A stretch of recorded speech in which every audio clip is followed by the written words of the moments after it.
Welcome Home Radio Podcast. Are you looking to buy or sell your home? Our team is here with answers to guide you through the buying and selling process. We encourage you to ask questions. Please comment on this show or visit us at welcomehomeradio.net for more information. Bringing real estate, lending, and education together in one place, and to help you make the right home decision for you and your family.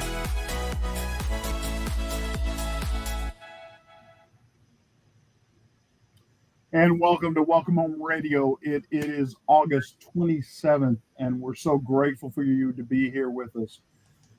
We're going to talk about a topic that's near and dear to my heart, and I got to tell you, I was grateful for this question to come in. Welcome Home Radio, what are the key things a veteran needs to get a VA loan? Well, being a veteran, it is important to understand this, to maximize the benefits you've earned through the service to our country. So again, I want to say thank you to you for your service, but let's go over the eligibility requirements for a VA loan. And what is the benefit of a VA loan? First off, one, it's 100% financed home. Huge benefit, no down payment. You do have cost, prepaids, closing costs, but there is no down payment, and it's backed by the VA or our federal government. That right there alone helps you in many, many ways and saves you dollars. And for those that are disabled, and disability ranges on a ranking of VA from 10% to 100%, your funding fee that is required apart, which is roughly, Tom, remind me, is it 2.75? Now, 2.15 on the first usage, 3.3% on the second and subsequent usage. Thank you. So that's quite a bit if that's a percentage of the purchase price. So it saves you dollars for your service. It saves you for what you've done in service of our country, that you receive a benefit of zero cost funding fee on a VA loan. But the primary golden ticket, number one need to get a VA loan is called that COE, or Certificate of Eligibility. And that is the one thing your lender, me, I go out and get for you. The way we accept it. You can't hand it to somebody and it be utilized. I have to get it from an official VA site, download it, but it gives you the benefit of eligibility. Now, what does that mean? I've had many situations where people think they are eligible and they're not. First off, honorable or other than honorable discharge. That is critical. Two, and here's where one gets situated where there's been confusion. Some of the schools in the military are a year long, like engineering, but you're not in the military when you're going through that school. You have to be either generally 90 days consecutive service during wartime, 181 days during peacetime, or 6+ years in the reserves or National Guard. Those are the requirements to get a COE, or Certificate of Eligibility. I had one veteran, thought he had full, Certificate of Eligibility, went to school for a year for engineering school, which military engineering, combat engineering is a full year, but it does not satisfy that service record of service in a wartime or even in 181 days in peace. You're going to school. Therefore, he did not have a COE available to him. So be aware of that. Satisfactory service record requires either 90 days consecutive service during wartime, 181 days during peacetime, and 6+ years in the reserves or National Guard. Allows you to get a COE, or Certificate of Eligibility. And that's really the golden ticket. If you don't have that COE right off the bat, there is no VA loan, or you're not allowed to get one. Tom, would you add anything? Or Jeff, would you add anything to that? Well, the first thing I'd ask about lenders on the COE, can you get a COE for the veteran? Yes. And how would you do that? I have credentials logged into the VA portal that allow me access to request their service record, that allows me to download their Certificate of Eligibility. And you have to accompany that with a 2880 and... all I have to load up is their he or she Social Security, as well as their birthday. Okay.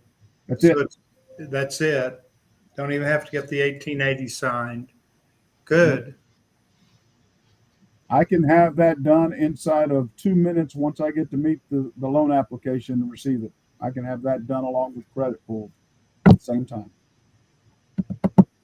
Now the COE, when you get the COE, what does it tell you? On a certificate of eligibility? Well, let me pull one up and will tell you exactly what it does. Is it not just a basic yay or nay pretty quick, or it's pretty in depth? Yeah. What else does it give us? It says big YES or big NO. Something easy for Uncle Blair. You just get this. You get this. Bam, you bam. get this or that. Exactly. Okay, well, on the certificate of eligibility, it is a loan guarantee. I have a reference number along with their name and their service record, their branch of service. The entitlement code. There's an entitlement code that tells you whether you were enlisted, NCO, or officer. They also give whether you're a disabled veteran or not. So I can verify your disability so that the funding fee is zeroed out or not. Oh. But I also receive the entitlement charge if they have an existing VA loan that's outstanding or in service, or that they have 100% of that available to them of their basic entitlement. So all of that is available through a certificate of eligibility. So once they use their entitlement, they can't get another VA loan. No, that is not true. Once you get your entitlement, it's just verifying that you are using it. And once a home is sold or paid, or that mortgage is paid off, your entitlement is fully given back or not upcharge. Fully entitlement is back to you 100%. So I can never have two VA loans at the same time. No, that is not true. You can. Well, stop calling me a liar. Jeez, Would that be, that was my next question. Would that be whether or not you have one that you sold or was assumed? Can you, because VA loans are assumable? Well, and boy, that's a whole nother show. I didn't mean to open that one up. Sorry. I realized it when I asked the question. Answer his question first and then mine. Don't worry about it. No, I'm going to answer yours. If by chance a VA loan is only used on their primary home first only. But if that veteran happens to get divorced and the veteran moves out and they did not use their full entitlement, that entitlement stays with that home, but he's going to purchase another primary property for himself, he can have two VA loans simultaneously, as long as it's within the parameters of the entitlement package that's offered. So how much are they affording? And you can buy more of a home than what the entitlement, it just means you're going to have to put some down payment. And generally it's 25% of the above amount, and the 75% is financed. But yes, you can have two simultaneously VA loans, but for very construed situations, and like divorce is the most common one. I was going to say I had a guy that was 100% disabled up in Wichita Falls. His wife got her degree. She had to move down here to Dallas to find the job that would, accommodate their necessary incomes for each other. His VA was used in Wichita Falls, and he got to buy a second house with his VA. Because what he wrote on his thing is that he's moving his primary property and they're keeping that one as a secondary. And he made the statement he's moving here as a primary residence then. And where did he put his 100%? It's only allowed on one primary property, and that is it. It's not allowed on two. There you go. Well, that answers that. Now answer Jeff's question. Does he have a real legitimate question? Assumable VA loans are not all they cracked up to be. They can be assumed by another veteran. They can be assumed by a patriot. But I'm here to tell you, as a veteran, if I was to, let's say I have a 2.5% VA loan and somebody wants to buy my property and they are going to assume the rest of my loan. First off, whether I'm in the I'm at 80% equity position or I'm at 20% equity, somebody's coming to me with a bunch of money to buy my home. One of the two. Whether it's you're assuming that and I'm going to get paid that money in cash, or I'm assuming that, and that's the only way it can work. But the bottom line of it is, as a veteran, somebody assuming your property, you never fully get rid of the responsibility for that VA loan, ever. Plus, it impacts your certificate of eligibility. That is entitlement that was used for that home, and it stays stuck with you. That's why you never lose your responsibility. So if that person fails to pay that mortgage, guess what? It will impact you financially, in your credit, in your eligibility entitlement for future VA loans. So Thank you. That's why I was asking the question. I know that didn't come up too much, but people just always make the assumption that, VA loans are assumable. That's great. Well, realtors like to use that because, you've got a great interest rate. Let's do this as a VA assumable and we'll get some business here. The veteran doesn't understand the accountability and liability they're giving away to someone else. I mean, the only reason why I would do this would be that one of my children take over my mortgage. That's the only way I would do this. Trusting family members? I'd rather trust a stranger. You don't know my brother. No, I don't know your brother. Do I want to know your brother? No. So it's a very touchy subject, but this benefit that the veteran has earned, which is a VA mortgage, 100% financed, is something you need to understand. But what does it take? So we've hit two things. We need a COE and we need a satisfactory service record to receive that COE. Thirdly, we need sufficient income and credit. VA does not set minimum credit scores. I mean, do you realize lenders can do credit down? It's like FHA. I mean, you can do a very low credit score VA loan, but the income has to be there to sustain the ability to repay. Just like any other mortgage, that's an evaluation. Uncle Sam wants to make sure to handle the payment. But here's the other thing. They don't set a parameter on the amount of total debt that the veteran's taking on. I have done a VA loan at 76% DTI. Yikes. 7 like in 6. 76%, 76% DTI. Debt to income ratio, very high. Now, this was a single guy with no kids and that type of circumstance. That type of circumstance, had the great car. I shouldn't say overbuying the home, but in my opinion, he was taking more home than he needed. But the bottom line of it still went through for him. Because they try to give that the home was ready, the home was available, and he had a solid income stream that he would be able to pay it, but it was very high that I saw. But again, great credit, great income, that's sufficient. But you need to make sure that is available to you, plus residual income or reserves, as we call it.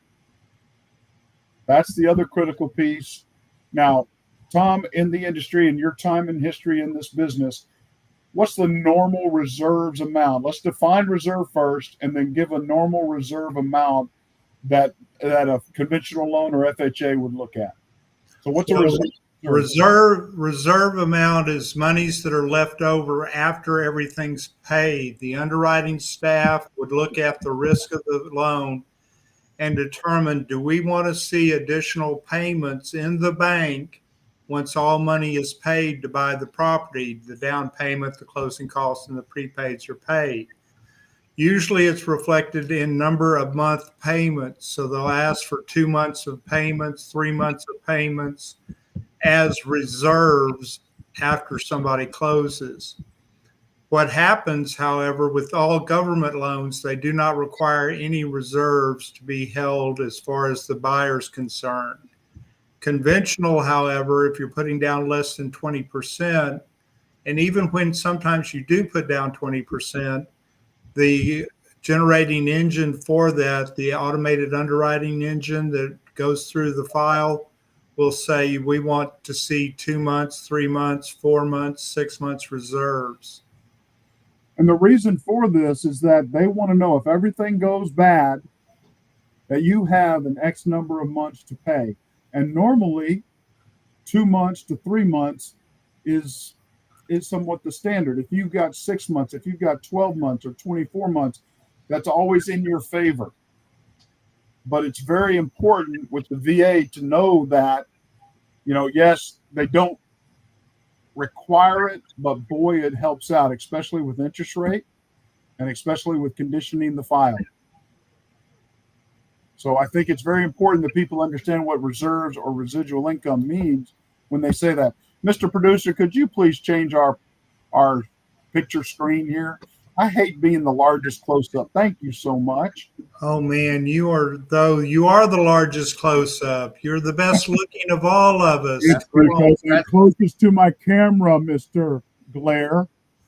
That was requested by the fans, is what Mark said.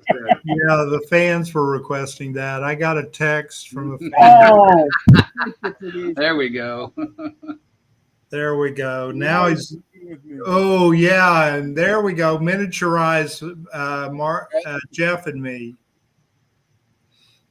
So what were you saying about credit scores on a VA loan? They don't care? It's not that they don't care, but they set a very low minimum credit score. Below 620? Yes. Really? I can get VA rates at 520, but 580 is generally where the rates are. That's still a pretty ominous score as far as that goes. Yeah, it is. That's where reserves will come into play. That's also, if they're putting down payments, would also be considered as far as using the VA route. That is correct. But let's jump to why VA is not the primary request on a listing or an MLS. Because VA always messes up the appraisal. They always are terrible on the house. They make you fix things that are broken. They're gonna give you a low value. Oh, I'm sorry. Did I get ahead of that? When we don't want him to teach, he teaches. When we do want him to teach, he doesn't. I mean,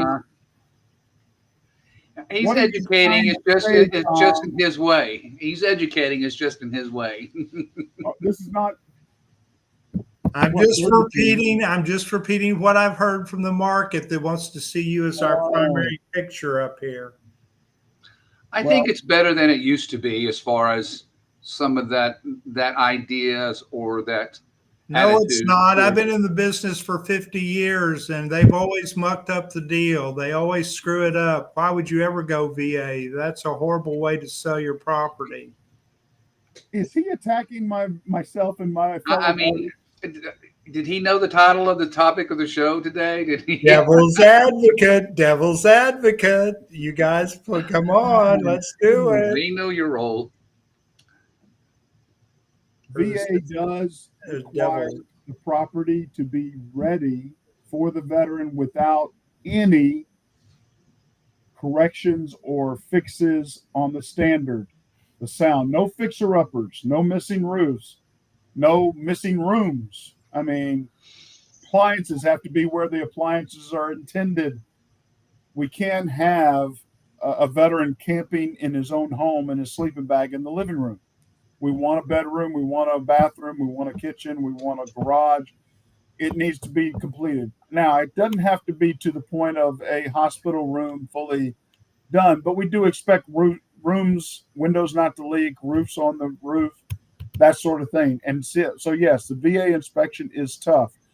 But the reason is the VA is saying, look, we're putting 100% financing. We do not need a veteran going in and having to fix up landscaping and or roof repair and or plumbing issues and or flooring challenges.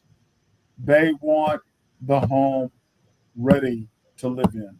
It's intended. So you said landscaping. So if the grass is missing has brown spot, they're going to have to fix the brown spot in the grass. Not the brown spot, but if there's dirt there, they're going to ask you to put sod down. That's for sure.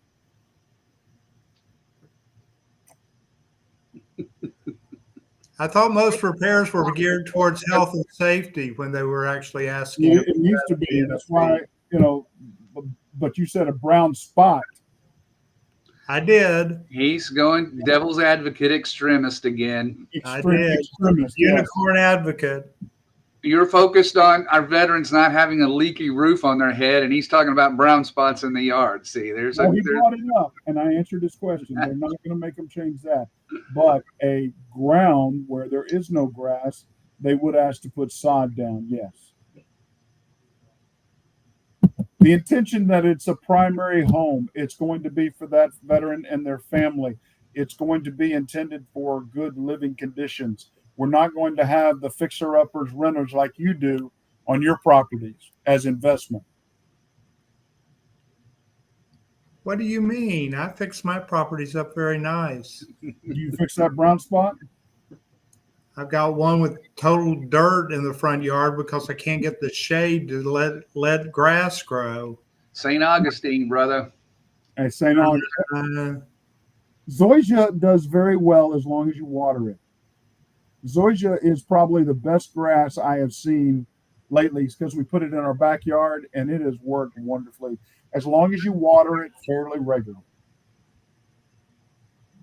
Yeah. Good luck with that. Don't look out the window. The Amazon guy just came up, and I'm expecting a delivery. So I thought you were looking for a rain cloud. Yeah, the timing on that when he was talking about watering, I thought you were looking for rain. Yeah, good luck with that. That was my point. And Jeff, I bet you he has Amazon Prime. He ordered it while we were on the phone earlier. So. I told him it's not here yet. The bottom line is VA loans are one of the best benefits earned by our veterans. No down payment, no PMI, competitive rates. Make sure you get your COE and have your lender get it for you. Don't bring it to them.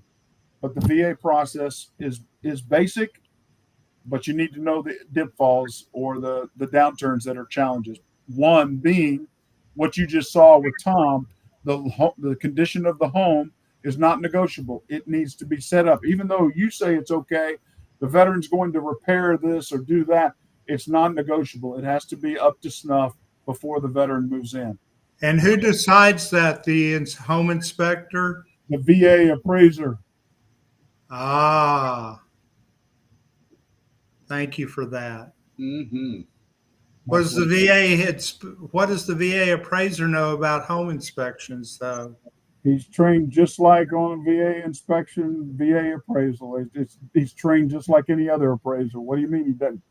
What is he? I thought the appraisers normally wouldn't be looking at all that stuff. That's what he said. They're a little tighter. I think VA is much tighter than a standard conventional or FHA. Okay. That's fair enough. They actually go and check every plug to see if they work. Who can the veteran buy a house with? Who can the veteran buy a house with? Yeah, besides them, you keep saying the veteran has to buy, but can't they buy with anybody else? Yes, their spouse, a friend, an ex. Whoever else wants to be on the mortgage, you need to have a veteran in the primary spot where it has a certificate of eligibility for it to be able to use a VA loan. There you go. The certificate is the key. That's why I started the show with it. The verification and all that. You got to have it. It must be in primary position. Okay, but you could buy with a friend, a relative. Yes. A generational home, a quad, or a duplex. Many veterans are building or buying duplexes with their VA and then renting out or leasing out the other part and making most of their payment with the rent lease. to That's pay off not the a money. bad idea. Great idea. I've got one in construction right now. A duplex? Awesome. Where's it being built as far as the duplex is concerned? Edmond, Oklahoma. Ah.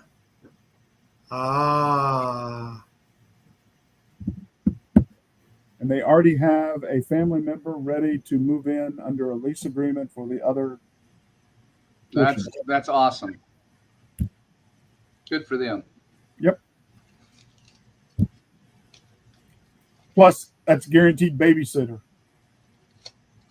Oh. Not a generational home, but it is a home with the parents and the guaranteed babysitting, as well as they're paying their rental fee. So Perfect. it does work out well.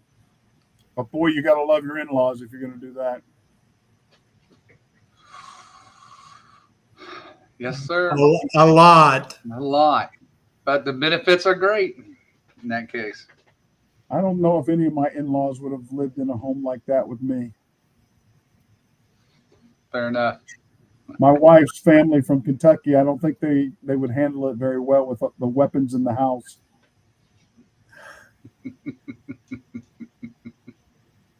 Just being honest. Imagine that. They're right behind the golf clubs in a safe. And the golf clubs are not in the safe, so don't ask that. Anything else about VA loans you'd like to understand, sir? That answered a lot. It's covered a lot. That's for What's sure. going to happen with all these 15 and 18 year veterans service people that are being dismissed from the military dishonorably because they are LBGT? If they're being dismissed honorably, they will not receive a VA benefit of a VA loan. Wow. 15, 18 years of service, right? Doesn't matter.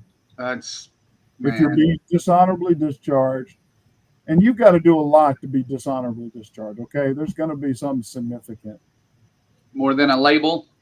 More than just a label. No, I've seen many labeled. But they're denying them benefits. Denying benefits for a key reason. There's something that they've done. No. They submitted the request after their 15 or 18 years honorably, like anybody else would be dismissed. And all those people that were of that nature have been denied and are created without or being dismissed without benefits. I have to read about it. I haven't heard anything about that. That was in today's news. Yeah, I hadn't seen that either. Oh, well, today's news. Well, I did. It's got a pretty good source. It was Give me an article. I'd love to read it. I'll send it to you. I had the pleasure of talking to Senator Cornyn about a situation that they're doing with me on VA benefits, and he's looking into it for me, which was very nice. Where did you see him? Well, his office is like right down the road from mine. You know, Blair, he just walked right on in there. I guess Blair just walked right in. Okay. Introduce Well, let's yourself just and say go. that I have several connections into the VA, and one of them is his personal assistant. And I was introduced to him by another friend, Lieutenant General, and a Major General, and a full bird colonel. And my good buddy Alan West told me that's the guy to take care of it, to look at it. So I did. Very cool. Very good. Love it.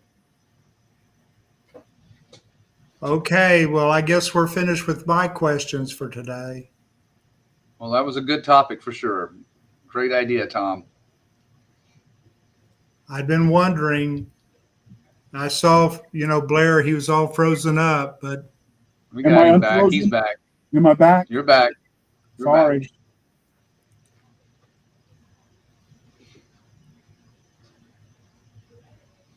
I'm back, Tom. You don't have to. We can use sign language. We better get careful before we all get goofy and try to do something we don't know what we're doing. Let's get out of here. But thank you for covering this topic. Thank you for allowing this to happen. I hope it helps out some vets as well as I do too. family members. Absolutely. Again, we're here to help people get to clear to close. That's our motto, CTC. We want to help you. Ask your questions at welcomehomeradio.net. We'll try to get to them as soon as possible. The market is going to grow. Every half a point, 500,000 buyers join into the market to look. Right now is a great time to buy because it's going to get competitive again. Prices are going to go up. If you're waiting for any reason, rates, whatever, look at it now. Get pre-approved like Jeff said. But the bottom line of it is don't take your foot off the pedal. If you're going to buy now. Don't wait. I loved it what one of our past guests said. That 100% rate you're paying on rent fees is never going to come back to you. Where if you're paying a mortgage, that mortgage will come back because the value of your home grows. And therefore, that equity position, you're growing. Even if it's the first month to the 40th month, it continues to grow. The sooner you get into that process, the better for you. So, you want to grow wealth? One of those big things is own a personal real estate, which is your primary home. So God bless. Thank you. Gentlemen, thank y'all. Thank you. Great to see you guys. Up, but y'all have a great one. You too. Later. Bye. Take care, guys. Welcome Home Radio production provided by Lunatic Digital. Check the listing of this podcast for the links to our sponsors. And don't forget to like, share, and follow us on social media. Visit welcomehomeradio.net for more information.